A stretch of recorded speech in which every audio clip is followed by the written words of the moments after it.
en ayant derrière un rendement supplémentaire avec le token qu'on va avoir. Et c'est plutôt incroyable mec, et moi je kiffe ça vraiment. Donc ça peut vraiment marquer un grand tournant dans l'histoire de la crypto-monnaie. C'est un grand pas pour l'adoption.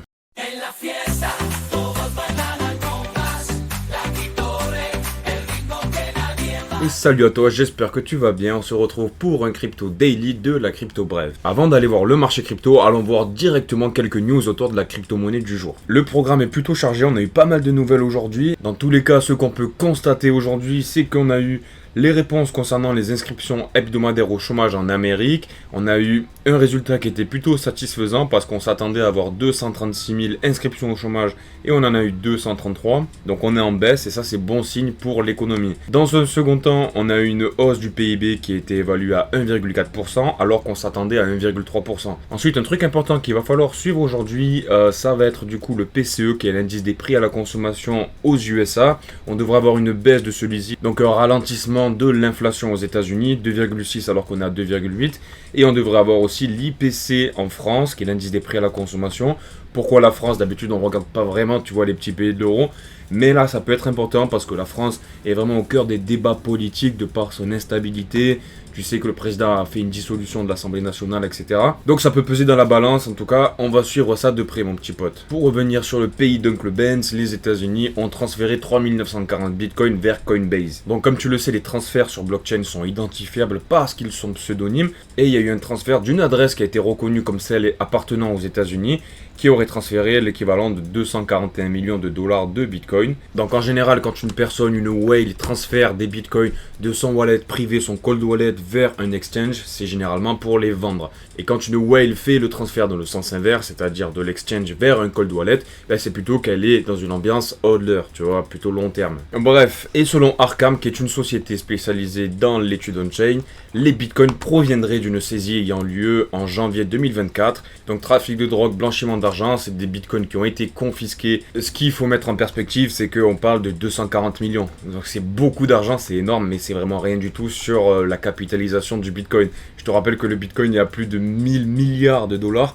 Alors, on est monté à 1300 ou 1400 milliards de dollars, je crois. Donc on est là sur un jet de pipi dans un océan, frérot. Donc bon, c'est plutôt pour la symbolique, quoi. Ensuite, comme tu le sais, on a une baisse qui est vraiment plutôt violente depuis maintenant quasiment 2-3 mois. Et là, on sent que toutes les cryptos, tout le marché sont en train de bouillir. Et on attend juste la petite étincelle, tu vois, qui va faire péter ce nuage de gaz un peu brumeux qui erre dans notre champ de vision. Putain, c'était beau, ça, belle petite métaphore. Et en fait, le vent est en train de tourner parce que, comme tu le sais, la SEC mettait des bâtons dans les roues, cassait les pieds à toutes les entreprises de crypto et tous les détenteurs. Et là pour le coup on a Coinbase qui poursuit en justice les régulateurs US, donc la SEC et la FDIC, pour un abus de pouvoir et un peu un matraquage autour des entreprises crypto. Donc en gros c'est plutôt fou parce qu'on a vraiment une inversion de la vapeur. Normalement c'est plutôt la SEC qui casse les pieds à tout le monde, et on a Coinbase qui demande l'accès à des dossiers internes de la SEC pour faire la lumière sur les efforts délibérés et concertés de faire pression sur les banques pour que les banques refusent l'accès au système bancaire fédéral des entreprises liées à la crypto-monnaie. Le vent est en train de tourner pour l'équipe de Joe Biden et il y a moyen que Donald Trump du coup mette les pieds dans le plat. Donc on va suivre ça de près. On ira voir les prix des crypto-monnaies après, mais le marché est vraiment sur un fil, donc c'est à suivre. Pour rester au contact des institutions gouvernementales des États-Unis, on a le grand concurrent de BlackRock, VanEck, qui dépose une demande pour un ETF Solana, tout en affirmant que le token Sol de Solana est une marchandise. Je te rappelle qu'il y a deux manières de considérer un actif dans la bourse traditionnelle. On a l'utility et le security. En fait, depuis l'acceptation de l'ETF Ethereum, dont je te parlais depuis maintenant quelques mois, et il s'avère que c'est passé et ça a ouvert pas mal de portes, notamment dans les grandes crypto-monnaies qui ont du sens avec des fondamentaux. Donc ça peut vraiment marquer un grand tournant dans l'histoire de la crypto-monnaie. C'est un grand pas pour l'adoption. Une super nouvelle aussi autour de la crypto-monnaie, c'est qu'on a Marathon Digital qui est connu pour être un grand mineur de Bitcoin qui mine actuellement du Kaspa. Pour te contextualiser un petit peu Kaspa c'est une crypto-monnaie avec un token CAS. Ils ont à peu près 4 milliards de market cap. Et grosso modo, c'est une couche transactionnelle de niveau 1 et qui marche en proof of work. Elle utilise donc un système de consensus par preuve de travail. Et c'est une crypto avec de bons fondamentaux. Dis-moi en commentaire si ça t'intéresse que je te fasse une présentation de cette crypto-monnaie là. Ça me ferait plaisir de te le faire parce que moi c'est une crypto que j'aime bien personnellement. Mais bref, pour revenir à nos moutons, on a l'entreprise du coup Marathon qui est connue pour le minage de Bitcoin, qui a une volonté de se diversifier dans d'autres actifs. Et c'est compréhensible parce que Kaspa a un bon rendement énergétique, c'est-à-dire que le prix que l'entreprise va dépenser en termes d'énergie et ce qu'elle va gagner en gain lorsqu'elle va vendre la crypto-monnaie, c'est plutôt intéressant. Concernant le minage de Kaspa, on parle là de bénéfices de 95% de marge, compte tenu du taux de difficulté actuel du réseau et du prix du Kaspa, sachant qu'il y a le bull run qui arrive, c'est vraiment très intelligent de leur part. Et voilà, c'est très intéressant, on va suivre ça de près. Avant de te montrer quelques données on-chain concernant le Bitcoin, j'aimerais te parler un petit peu de Swan Market, dont je t'ai déjà parlé dans le passé, il y a quelques jours de ça. Je te rappelle que c'est une crypto-monnaie liée au RWA, qui est un narratif de l'heure. Swan Market, c'est une plateforme sur laquelle tu peux venir tokeniser en fait des actions du monde réel, du monde traditionnel, via la crypto-monnaie.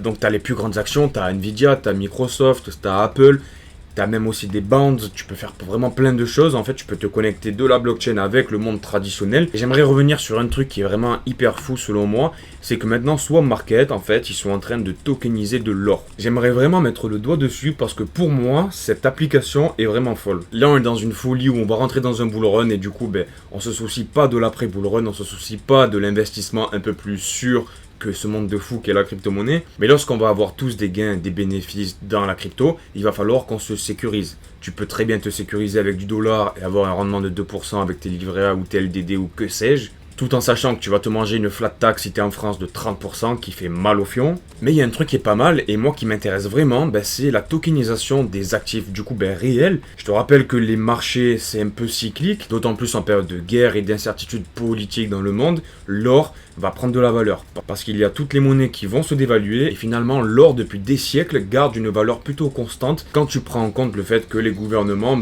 abusent de la dette et en fait au final c'est pas l'or qui augmente, c'est les monnaies qui diminuent. Donc le fait de pouvoir acheter des NFT qui soient basés sur le cours de l'or, donc qui vont nous protéger de la crise. Et en plus de ça, qu'on pourra mettre en collatéral dans la DeFi, en ayant derrière un rendement supplémentaire avec le token qu'on va avoir. C'est plutôt incroyable mec, et moi je kiffe ça vraiment. D'ailleurs je vais réaliser une petite vidéo avec un pote qui travaille dans la crypto-monnaie. Il travaille plutôt dans l'aspect marketing de la crypto-monnaie, il a travaillé pour plusieurs projets.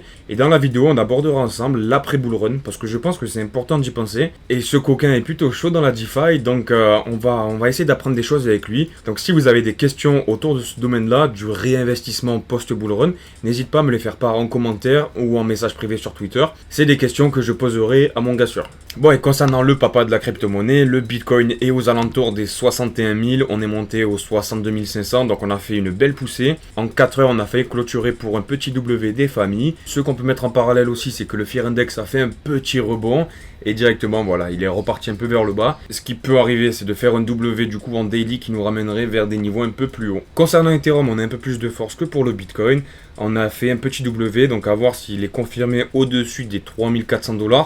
On a l'ETF Ethereum qui doit arriver le 2 juillet, donc ça pourrait mener un peu de liquidité sur le marché des altcoins. Un truc que j'étais obligé de te montrer aussi, c'est qu'on est en train de former un W du coup sur le Total 3. Le Total 3, c'est le market cap de la crypto-monnaie en général, excluant le Bitcoin et l'Ethereum. Ça te donne une idée sur la tendance des altcoins dans le marché. Et on est en train de faire un petit W, donc à voir s'il est validé. Donc à voir si ce W est validé, ça pourrait redonner un peu de force et relancer la petite bécane. Et voilà, c'est déjà fini, j'espère que ce Crypto Daily t'a plu. Si ça t'a plu, n'oublie pas de lâcher un like, de t'abonner, ça me donnera énormément de force. Et puis je te dis à demain pour un nouveau Crypto Daily. Et n'oublie pas, il faut pas écouter ce que les gens disent, il faut regarder ce qu'ils font. Ciao ciao.